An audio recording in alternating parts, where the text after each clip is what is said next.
Hello friends, London ലൈഫിൻ്റെ പുതിയൊരു വീഡിയോയിലേക്ക് എല്ലാവർക്കും സ്വാഗതം. ഞാനിന്ന് നിങ്ങളെ അതിമനോഹരമായ ഒരു യാത്രയിലേക്ക് ക്ഷണിക്കുകയാണ്.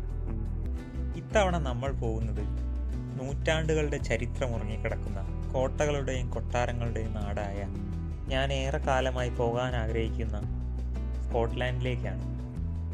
യുണൈറ്റഡ് കിങ്ഡത്തിലെ 4 രാജ്യങ്ങളിൽ ഏറ്റവും വടക്കു ഭാഗത്തായി സ്ഥിതി ചെയ്യുന്ന രാജ്യമാണ് സ്കോട്ട്ലാൻഡ്.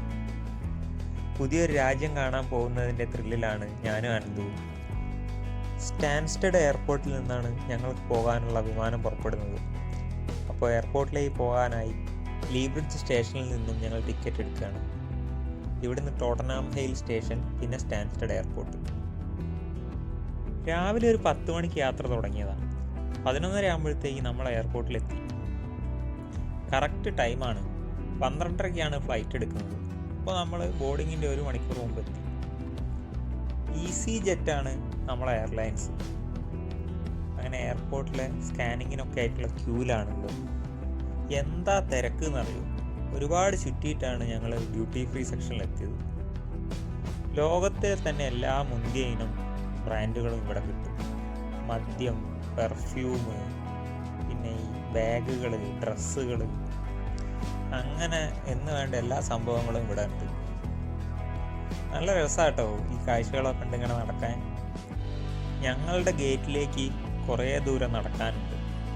അതുകൊണ്ട് എയർപോർട്ടൊക്കെ നന്നായിട്ട് കാണാൻ പറ്റി. യാത്രയുടെ ഇടയിൽ കുടിക്കാൻ വേണ്ടിയിട്ട് പോകുന്ന വഴിക്ക് ഞങ്ങളൊരു കുപ്പി വെള്ളം വാങ്ങി. ആ കാണുന്ന ഈസി ജെറ്റ് എയർലൈൻസിൻ്റെ വിമാനത്തിലാണ് യാത്ര. പല എയർപോർട്ടിലും ഞാൻ വന്നപ്പോൾ നമ്മൾ ഒരു പാലം വഴിയാണ് വിമാനത്തിൻ്റെ അകത്തേക്ക് കയറുന്നത്. ഇവിടെ നേരിട്ട് റൺവേ കൂടെ നടന്നിട്ടാണ് പോകുന്നത്. അത് നല്ലൊരു എക്സ്പീരിയൻസ് ആണ്. ഇന്നൊരു മഴ ദിവസമാണെന്നാണ് തോന്നുന്നത്. ആകാശമൊക്കെ ഇരുണ്ട് വന്നിട്ടുണ്ട്. ഞാനും അനന്തും ഒരുമിച്ച് ടിക്കറ്റ് എടുത്തിരിക്കുമെങ്കിലും ഞങ്ങൾക്ക് ഫ്ലൈറ്റിൻ്റെ 2 ഭാഗത്തായിട്ടാണ് സീറ്റ് കിട്ടിയത്. കയറിയിരുന്ന് അല്പസമയം കൊണ്ട് തന്നെ വിമാനം പറക്കാൻ തുടങ്ങി. റൺവേ നീ പറന്നു വരുന്ന ഒരു സമയവും അതുപോലെ തൊട്ട് താഴെയുള്ള കാഴ്ചകളും എനിക്ക് ഭയങ്കര ഇഷ്ടമാണ്. ആളുകളും വാഹനങ്ങളും ഒക്കെ ഒരു പൊട്ടുപോലെയായി മാറുന്നത് കാണാം. മഴ നല്ല തകർത്ത് പെയ്യുന്നുണ്ട്. അതുകൊണ്ട് ഇനി മൊത്തം ഒരു മൂടലാണ്.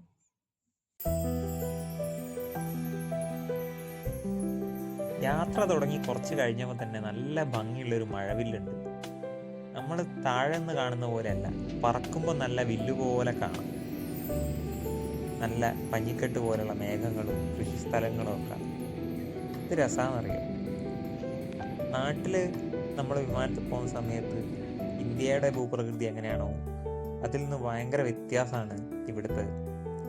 ഇടയ്ക്കിടയ്ക്ക് തടാകങ്ങളും ഉൾക്കടലുകളും അതുപോലെ ഈ നാട്ടിലെ കൃഷിസ്ഥലങ്ങളും കാറ്റാടിപ്പാടങ്ങൾ, ചെറിയ കുന്നുകൾ, എല്ലാം കൊണ്ടും ഒരു വെറൈറ്റി ഫീലാണ്. ലണ്ടനിൽ നിന്നും സ്കോട്ട്ലാൻഡിലേക്ക് 1-1.25 മണിക്കൂറിൻ്റെ യാത്ര കിട്ടും. നമ്മൾ കയറിയിരുന്ന് പുറത്തെ കാഴ്ചകളൊക്കെ കണ്ട് തുടങ്ങുമ്പോഴത്തേക്ക് തന്നെ ഇറങ്ങാനാവും. ഇതാണ് എഡിൻബർഗ് വിമാനത്താവളം. UK ഉള്ളിൽ തന്നെയുള്ള രാജ്യങ്ങളിലൂടെയുള്ള യാത്ര ആയതുകൊണ്ട് വലിയ രീതിയിലുള്ള സെക്യൂരിറ്റി പ്രശ്നങ്ങളൊന്നുമില്ല. നമുക്ക് പെട്ടെന്ന് തന്നെ ചെക്ക് ഇൻ പൂർത്തിയാക്കി പുറത്ത് കിടക്കാം. അങ്ങനെ ഞങ്ങൾ എഡിൻബർഗിൽ എത്തിയിരിക്കുകയാണ്. ഇതാണ് എയർപോർട്ടിൻ്റെ മുൻവശം. എയർപോർട്ടിൽ നിന്നും ഞങ്ങൾക്ക് പോകേണ്ട അഡ്രസ്സിലേക്ക് ഇവിടെ ബസ് സൗകര്യമുണ്ട്, അതേപോലെ തന്നെ ട്രാമും ഉണ്ട്.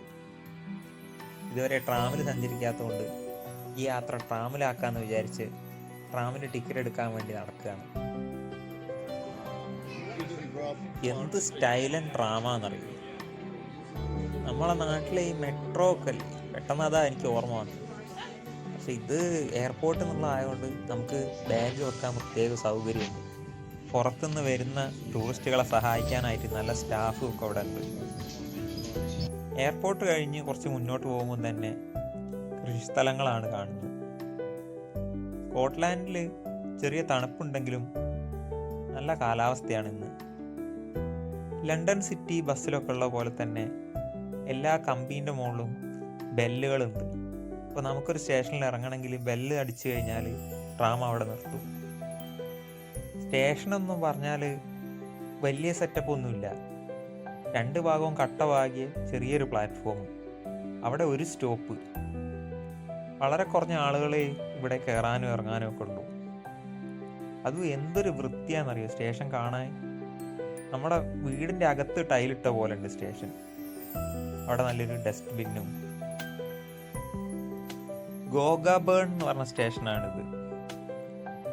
ട്രാം നിർത്തുമ്പോൾ അവിടെ നിന്ന് എടുക്കുമ്പോൾ ഒരു ബെല്ലടിക്കും. ഞങ്ങൾക്ക് ഇറങ്ങേണ്ടത് എഡിൻബറോ ഗേറ്റ് വേ സ്റ്റേഷനിലാണ്. അപ്പോൾ അവിടെ ട്രാം നിർത്താനായിട്ട് ഇവിടുത്തെ ബെല്ല് ഞങ്ങൾ അമർത്തി.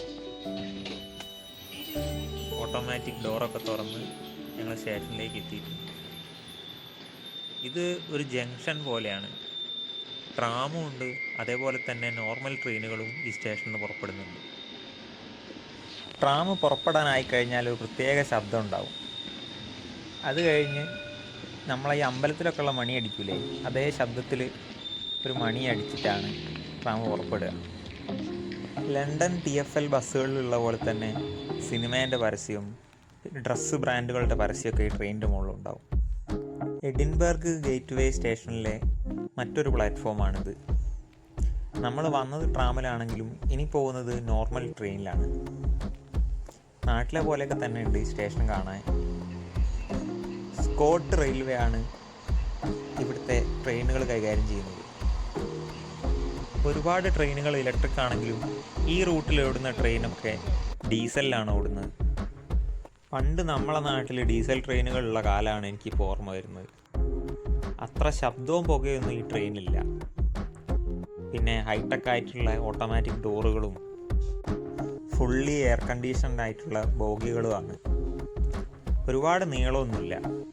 ഏകദേശം ഒരു 2-3 ബോഗികളെ ഈ ട്രെയിനുള്ളൂ. പുറത്ത് നല്ല തണുപ്പാണെങ്കിൽ ഈ ട്രെയിനിൽ കയറി യാത്ര ചെയ്താൽ മതി. ഏത് തണുപ്പ് കാലത്തും ട്രെയിനൊക്കെ നല്ല ചൂടായിട്ട് ഇവർ നിലനിർത്തും. ഉള്ളിലത്തെ കാഴ്ച ട്രാമിലൊക്കെ പോലെ തന്നെയാണ്. ബാഗ് വെക്കാനുള്ള സൗകര്യമുണ്ട്. അതുപോലെ നമുക്ക് ഇരുന്ന് ലാപ്ടോപ്പിൽ വർക്ക് ചെയ്യാം, ഭക്ഷണം കഴിക്കാം. ഇഷ്ടം പോലെ സീറ്റുകളും ഉണ്ട്. ഇപ്പോൾ ട്രെയിന് കടന്നു പോകുന്ന ഈ പാലത്തിൻ്റെ പേരാണ് ഫോർത്ത് ബ്രിഡ്ജ്.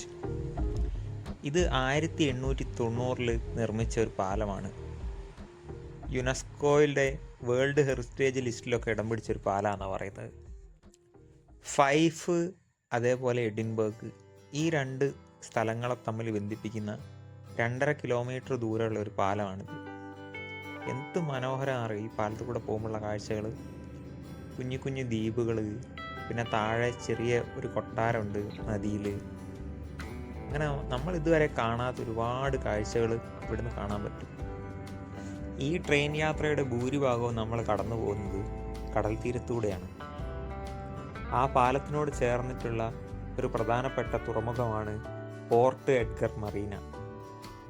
എഡിൻബർഗ് ഗേറ്റ് വേയിൽ നിന്ന് കിർക്ക്ലാഡി എന്ന് പറഞ്ഞ സ്റ്റോപ്പിലേക്ക് ഈ ട്രെയിനിന് ഒരാൾക്ക് വരുന്നത് 12 പൗണ്ടാണ്. നാട്ടിൽ ഏകദേശം ഒരു 1500 രൂപ വരും. ആദ്യം നമ്മൾ കയറിയ ട്രാമിൽ 8 പൗണ്ടും, അതും ഒരു 900 രൂപയിലധികം വരും. ഇവിടുത്തെ പബ്ലിക് ട്രാൻസ്പോർട്ടൊക്കെ കുറച്ച് എക്സ്പെൻസീവ് ആണെങ്കിലും അവരെ കൃത്യനിഷ്ഠയും നമുക്ക് തരുന്ന സൗകര്യങ്ങളൊക്കെ വെച്ച് നോക്കുമ്പോൾ കുറവാണ്. ട്രെയിൻ ഇറങ്ങിക്കഴിഞ്ഞപ്പോൾ നല്ല വിശപ്പുണ്ടായിരുന്നു. ഞങ്ങളൊരു പിസ്സ വാങ്ങി കഴിച്ച് അവിടുന്ന് ബസ്സിൽ കയറിയിട്ടിപ്പോൾ ആദ്യം നമ്മൾ ബുക്ക് ചെയ്ത Airbnb റൂം അന്വേഷിച്ച് പോവുകയാണ്. ഇവിടുത്തെ ചെറിയ ഗ്രാമങ്ങൾ കണ്ടോ. ഗ്രാമം എന്ന് പറഞ്ഞാൽ വീടുകളൊക്കെ നല്ല സൗകര്യമുണ്ട്, പക്ഷേ കുറച്ച് ആളുകളെ ഉണ്ടാവും. ലക്ഷറി വാഹനങ്ങളും എല്ലാം ഉണ്ട്. ഇപ്പോൾ വൈകുന്നേരം 4:45 ഈ വീട്ടിലെ മുറിയാണ് നമ്മൾ Airbnb വെബ്സൈറ്റ് വഴി ബുക്ക് ചെയ്തത്.